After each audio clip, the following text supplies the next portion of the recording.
Cerita diawali dengan memperlihatkan sekelompok remaja yang saat ini sedang dalam perjalanan menuju jalur hiking Appalachian Trail atau jalur pendakian Gunung Virginia, di mana mereka terlebih dahulu bermalam di salah satu penginapan yang berada di kaki gunung sebelum besok melakukan hiking. 3 rooms for 2 nights. Piece of advice: the land here can be unforgiving. Thanks. Di sana para remaja tersebut sempat bersenang-senang di sebuah bar dengan meminum beberapa botol Homer hingga larut malam, sehingga tak lama ada seorang pria tua yang merupakan warga lokal menghampiri mereka. Si pria memperingatkan pada para remaja tersebut jika jalur ini terdapat sesuatu yang sangat berbahaya. Entah apa yang dimaksud oleh si pria, namun para remaja tersebut sama sekali tidak memperdulikannya. You kids be safe. Sepulangnya dari bar, para remaja melihat ada seseorang sedang ngajanteng di dekat mobil mereka. Bukannya pergi setelah melihat para remaja akan ke sana, orang tersebut malah diam walaupun salah satu remaja bernama Adam telah mengusirnya bagai binatang. Namun setelah Adam melemparnya dengan botol, orang itu langsung menghilang tak kemana.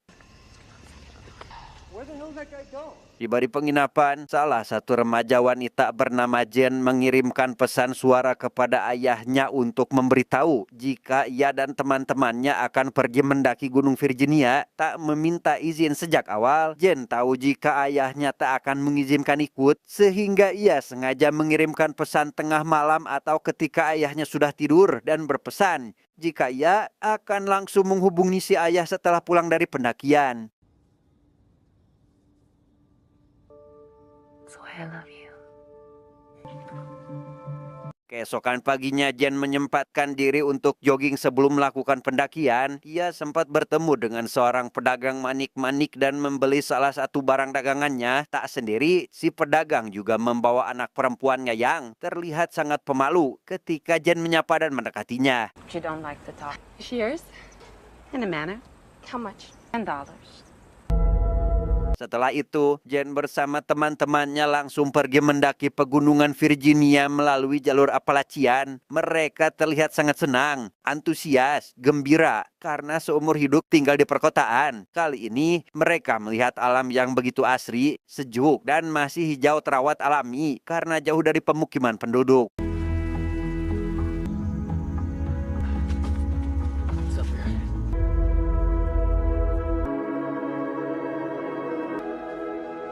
Salah satu dari mereka atau pacar Jen bernama Darius mengajak semua orang menyimpang dari jalur untuk melihat sebuah benteng tua bekas perang yang lokasinya tak jauh dari sana. Tentu semua orang sangat setuju karena mereka percaya terhadap pengetahuan Darius, kecuali Jen yang ingat jika kemarin penjaga penginapan berpesan kepadanya agar tetap berada di jalur pendakian. Karena hanya dirinya yang menolak ajakan Darius, akhirnya Jen lulus setelah Darius atau pacarnya itu terus membujuknya dengan iming-iming beberapa keindahan alam yang ada di sana. Sehingga alih-alih menemukan bangunan tersebut, mereka malah berkeliling hutan selama berjam-jam dan ketika sudah sadar jika mereka saat ini tersesat, terdengar suara gemuruh dari atas bukit yang ternyata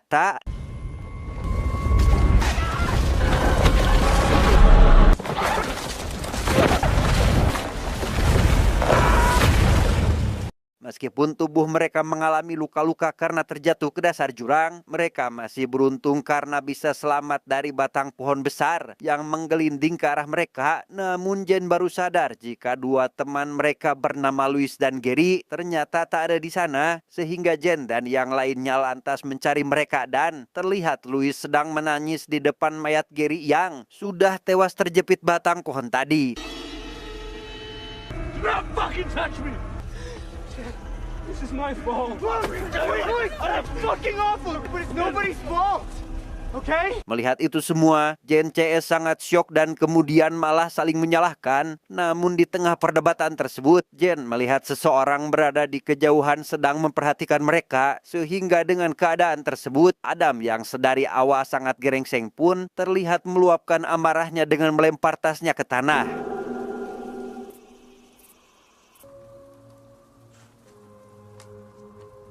Dengan rasa sedih yang sangat mendalam, mereka memutuskan untuk meninggalkan mayat Gary. Selain susah untuk mengevakuasinya, mereka akan sangat kewalahan membawanya. Karena jalan pulang pun, mereka tak tahu harus pergi ke arah mana. Karena hari sudah mulai gelap ditambah lagi hujan yang cukup deras, mereka lantas mendirikan sebuah tenda untuk berteduh sekaligus bermalam, di mana Jenny yang sedari tadi tak enak hati dan seperti sedang ada yang mengawasi pun melihat bayangan seseorang berada di luar tenda.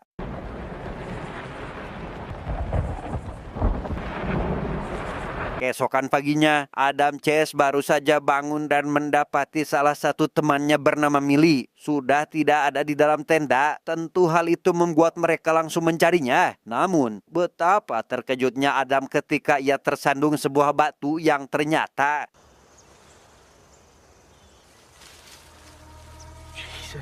ya, rupanya semalam mereka mendirikan tenda di sebuah pemakaman di mana Darius menemukan sebuah batu deklarasi ikrar kelompok yang bernama The Foundation yang kemungkinan besar sebagian dari mereka masih berada di dalam hutan ini. Dated before the war, November 24, 1859. Tak begitu memperdulikannya, Jen langsung bergegas mencari ponselnya setelah Louis mengeluh jika miliknya telah hilang. Namun tak hanya mereka berdua, ponsel milik Adam dan Darius pun ternyata sudah tidak ada entah kemana. Dengan fakta jika Milia dan semua ponsel milik mereka sudah tidak ada, Adam CS nampak begitu keheranan dan pada saat itulah Jen menceritakan jika semalam ia melihat sebuah bayangan seseorang yang datang menghampiri tenda mereka. The trees? Fuck! You thought you saw someone after the tree fell. Mengetahui hal itu, Adam yang merasa jika semua ini sudah tidak beres pun langsung berniat mencari Mila seorang diri. Selain dirinya merupakan pacar Mila, Adam sudah berjanji pada pacarnya itu jika ia tidak akan meninggalkannya sendirian. Adam! Karena tak tega membiarkan Adam mencari Mila sendirian, semua orang pun ikut mencarinya termasuk Jen yang saat itu malah bertemu dengan anak si pedagang manik-manik yang sedang memperhatikan Jen di balik pohon. Sehingga Adam yang melihat si anak pun langsung mengejarnya, tetapi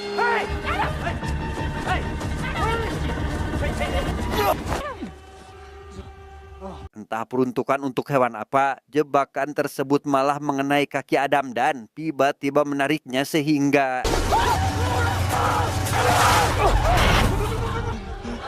tak bisa menolong Adam. Jen CS memutuskan untuk pergi mencari bantuan terlebih dahulu dan kembali ke sini menyelamatkan Adam. Sehingga setelah berjalan cukup jauh, mereka menemukan sebuah gubuk tua berisi berbagai macam peralatan dan barang. Namun tak lama, Jen CS melihat dua orang penghuni hutan sedang ngagotong Adam sehingga Darius langsung berlari, menghampiri dan berusaha berkomunikasi dengan mereka. Darius yang tak mengerti dengan bahasa yang mereka gunakan malah membuat situasi tak terkendali. Ketegangan semakin terasa ketika Jen dan Louis menyusul Darius sambil membawa senjata tajam. Sehingga tanpa diduga, Adam yang tadi pingsan sudah sadar dan inilah yang terjadi.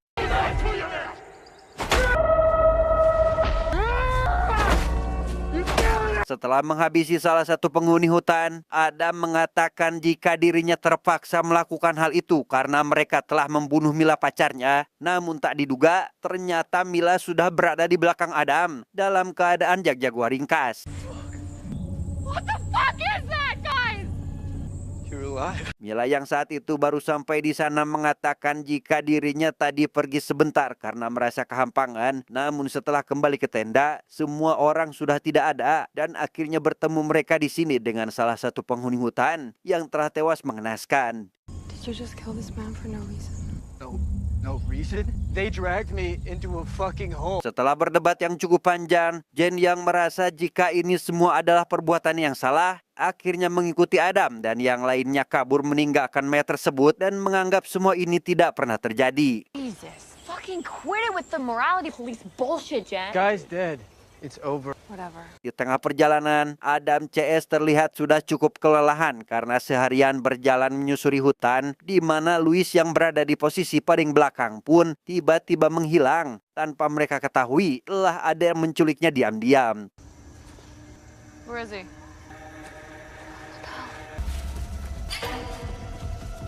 Guys?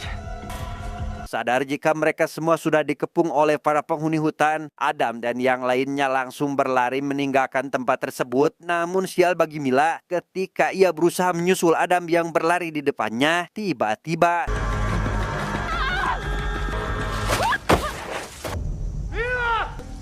melihat Mila sudah dalam keadaan yang sangat mengkhawatirkan, Adam yang saat itu masih dalam kejaran para penghuni hutan pun memilih untuk meninggalkan Mila sendirian. Tetapi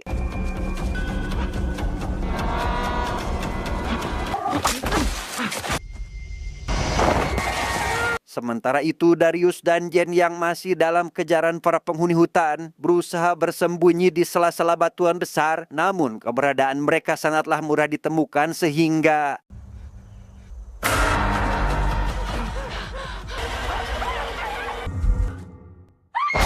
dan disinilah Jen sekarang di sebuah lubang tahanan yang baru saja dibuka penutupnya oleh seorang wanita yang pernah Jen temui, yaitu pedagang manik-manik di pinggir jalan. Si pedagang itu rupanya adalah salah satu dari penghuni hutan yang sudah tinggal lama di wilayah ini. Setelah keluar dari lubang, Jen sangat terkejut melihat Adam dan Darius juga sudah tertangkap. Dengan keadaan wajah ditutup karung goni dan tangan diikat, Jen Ces dibawa ke sebuah desa yang merupakan tempat tinggal para penghuni gunung dan dipertemukan dengan para tetua desa untuk diadili atas semua perbuatan mereka. Perlu diketahui, sesuai dengan apa yang Jen Ces tadi lihat di sebuah batu di pemakaman, ternyata para penghuni hutan itu adalah kelompok The Foundation atau komunitas kuno yang sudah menghuni pegunungan ini sejak tahun 1859, di mana mereka memiliki aturan, tradisi, dan kepercayaannya sendiri.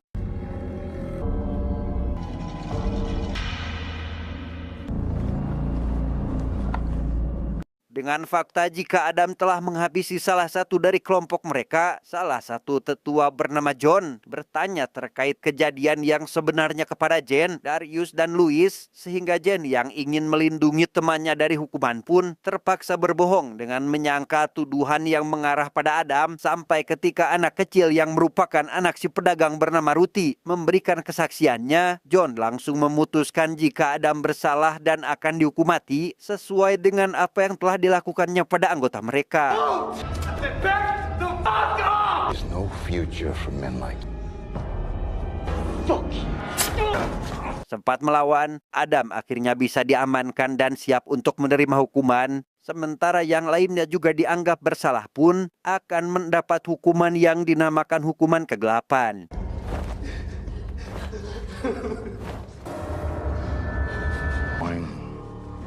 How was Samuel murdered? He was struck in the head. Sebelum Jen Ces dihukum, mereka harus menyaksikan Adam temannya dieksekusi terlebih dahulu dan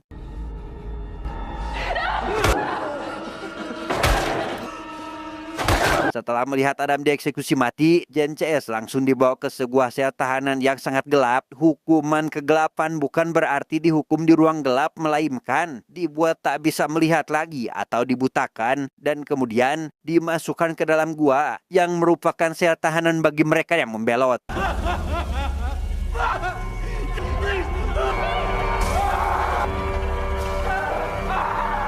Melihat Ruiz yang sudah dibutakan dan dibuang ke dalam gua tersebut, Jen berusaha bernegosiasi dengan para tetua dengan meyakinkan mereka semua agar dirinya dan Darius bisa berkontribusi dalam kelompok ini dan tidak dieksekusi seperti yang terjadi pada Louis. You suffer storm damage, climate change. And what of you? Myself? There's no sickness in my family. Percaya dengan apa yang dikatakan Jen, para tetua menyetujui permohonan Jen dan menerima mereka menjadi anggota kelompok Foundation. Sambutan hangat terhadap Darius yang akan menjadi salah satu prajurit pun dirasakan olehnya, sementara Jen harus rela dijadikan seorang istri oleh John yang merupakan salah satu tetua kelompok tersebut.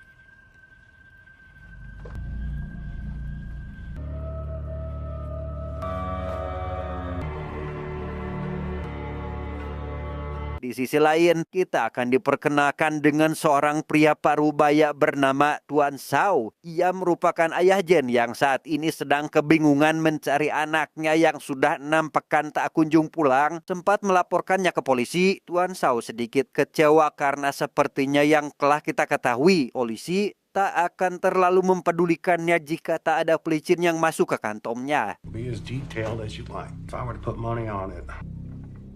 Beberapa hari melakukan penelusuran dari mulai melacak lokasi terakhir anaknya, mencari informasi pada setiap orang, mendatangi penginapan yang sempat Jen kunjungi, sampai tiba di salah satu bar Tuan Shao, bertemu dengan seseorang pria tua yang sempat bersih tegang dengan Jen CS, di mana si pria mengatakan jika ia pernah bertemu dengan Jen dan kemungkinan besar saat ini ia telah terjebak di dalam hutan.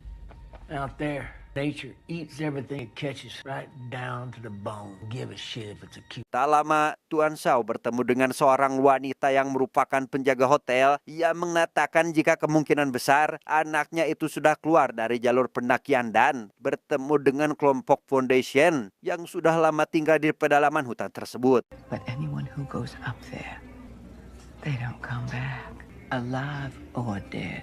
Mendengar semua itu, keesokan paginya Tuan Shao berniat untuk pergi ke pegunungan tersebut untuk mencari putrinya. Tak sendiri, Shao ditemani oleh 2 orang pemburu profesional. Bukan apa-apa, mereka sudah sangat terbiasa memasuki hutan itu dan mengatakan bagaimana cara kerja beberapa jebakan kelompok tersebut. You walk where I walk. Setelah berjalan cukup jauh memasuki hutan, salah satu pemburu terperosok ke dalam sebuah lubang jebakan. Namun tanpa mereka ketahui, ternyata itu bukanlah jebakan sebenarnya, melainkan hanya pengalihan agar terkena jebakan yang berada tepat di atas kepala mereka.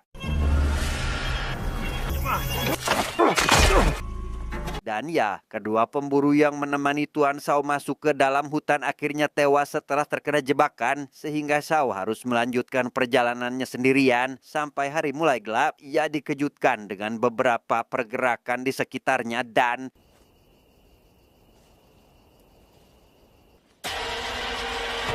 Tuan Shao dibawa ke perkampungan kelompok Foundation oleh beberapa prajurit yang salah satunya ternyata adalah Darius yang sudah menjadi bagian dari kelompok tersebut. Shao yang mengenali Darius pun langsung menanyakan Jen anaknya, tetapi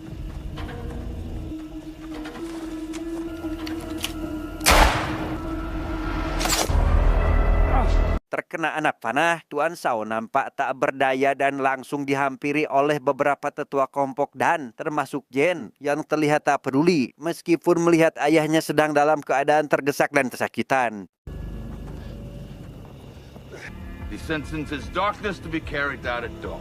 Ya, rupanya itu semua hanyalah sandiwara belaka yang dilakukan Jen agar meyakinkan orang-orang yang ada di sana. Sehingga setelah semua orang tertidur, ia langsung membebaskan ayahnya itu dan mengajaknya kabur dari perkampungan tersebut.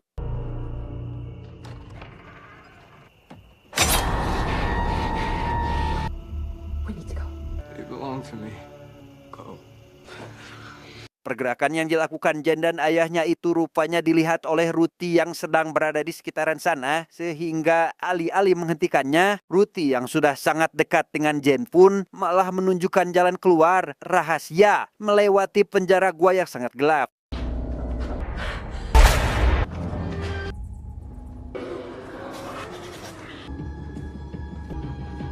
Berhasil keluar dari gua, Jen bersama ayahnya harus menghadapi beberapa prajurit kelompok yang terus mengejar mereka. Namun beruntung, Jen dan ayahnya bertemu dengan si pria tua yang selalu nongkrong di bar dekat penginapan. Ternyata datang bersama beberapa temannya untuk menyusul Tuan Shao yang bilang akan mencari Jen ke dalam hutan. Where's your friends? It's just us.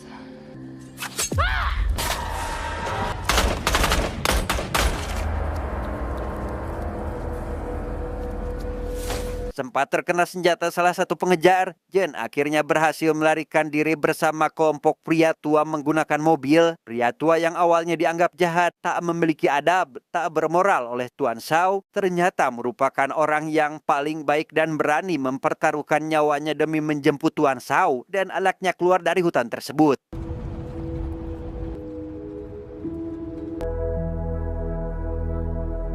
Singkat cerita, setelah beberapa minggu menjalani kehidupan yang tenang bersama keluarga, Jen dibuat sangat terkejut ketika melihat John bersama Ruthie sudah berada di rumahnya dan telah menyamar menjadi warga biasa yang baru saja pindah di dekat keluarga Jen. Small world, right? Yes, very.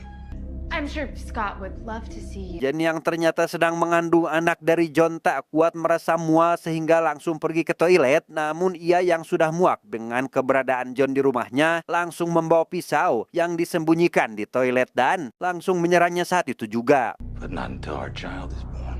Congratulations, Grandma. Dan ya, rupanya itu semua hanyalah halusinasi Jen saja, di mana ibu dan semua saudaranya masih hidup dan duduk manis di meja makan, sehingga Jen yang masih berdiri di depan John pun meminta ibu dan saudaranya pergi dengan alasan ingin membicarakan bisnis bersama dengan John. You're carrying my child. Promise me you won't hurt them. You have my word.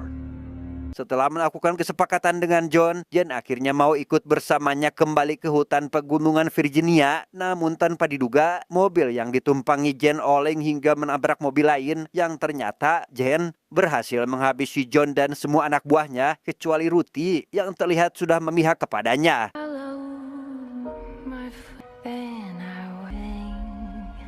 Tamat ending yang sangat membagongkan.